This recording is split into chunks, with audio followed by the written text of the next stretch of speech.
សូមជំរាបសួរលោកគ្រូអ្នកគ្រូក្នុងវីដេអូនេះខ្ញុំនឹងបង្ហាញលោកគ្រូអ្នកគ្រូអំពីរបៀបរករូបថតឬក៏រកឯកសារ file PDF ឬក៏ link ផ្សេងៗដែល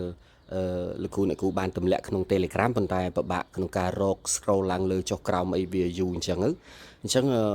វិធីមួយដែលលឿនលោកគ្រូអ្នកគ្រូគ្រាន់តែបើក Telegram អញ្ចឹងមកហើយលោកគ្រូអ្នកគ្រូប៉ះទៅលើឈ្មោះ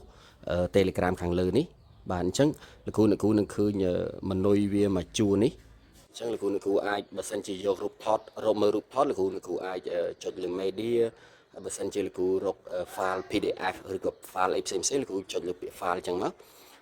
ហើយអានេះគឺវិធីងាយរកអញ្ចឹងមួយទៀតសម្រាប់ link ដែលបន្ទុកសម្រាប់ទី12ដែលខ្ញុំទៅផ្ញើមិញលោកគ្រូអ្នកគ្រូប៉ះលើ link នេះមកគឺអាចរកឃើញ link ដែលត្រូវចុចចូលបានហើយអញ្ចឹងនេះជាវិធីដែលសម្រាប់រកងាយហើយលឿន